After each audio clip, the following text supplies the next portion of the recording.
नमस्कार दोस्तों, कैसे हैं? आज 31 मार्च है और मैंने आपसे वायदा किया था कि मार्च महीने में आरक्षण के बारे में एक ना एक डिस्कशन ज़रूर करूंगा।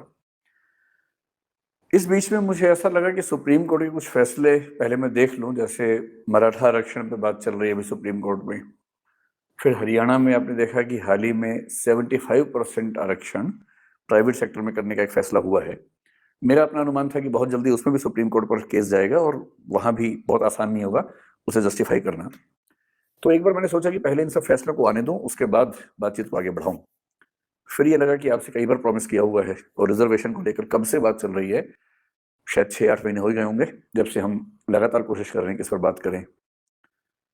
मैंने आपसे कई बार कहा कि रिजर्वेशन की चर्चा बहुत लंबी होने वाली है, छोटी चर्चा नहीं है।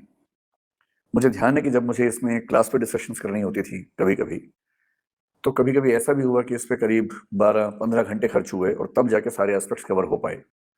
अब तो उसमें और मामले भी जुड़ गए हैं, तो डिबेट बहुत लंबी है। तो आज इस डिबेट का सिर्फ पहला हिस्सा हम डिस्कस करेंगे, जो एक बेसिक चर्चा है।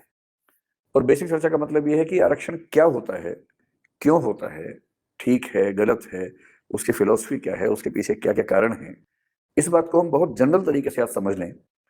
और जब बहुत स्पेसिफिक तरीके से समझना होगा, जैसे एससी वर्ग को आरक्षण क्यों मिलता है, एसटी को क्यों मिलता है, ओबीसी को क्यों मिलता है, महिलाओं को क्यों मिलता है, कितना मिलता है, माइनॉरिटीज के लिए क्या व्यवस्थाएं हैं, जो ये स्पेसिफिक चीजें हैं।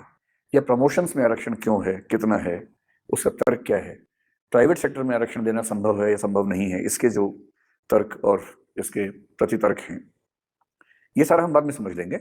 आज ये कि एक बेसिक चर्चा करते हैं, फिर आप मुझे अपने कमेंट्स के माध्यम से बताएं कि वो चर्चा आप कितनी समझ पा रहे हैं, कितना उसमें कंसेप्ट क्लियर हो पा रहे हैं। जो डाउट्स हैं उसमें पूछिए कमेंट्स के माध्यम से, ताकि हम इसको और एक बेहतर चर्चा के रूप में आगे बढ़ाएं। आप आईएएस का एग्जाम दे रहे हैं फिर तो ये आपके लिए बहुत जरूरी है ही, क्योंकि कल को देश संभालेंगे आप। एग्जाम नहीं भी दे रहे हैं तो भी अगर आप एक जागरूक नागरिक हैं तो मेरा ख्याल है कि इस डिबेट में आपको ठीक से पार्टिसिपेट करना चाहिए।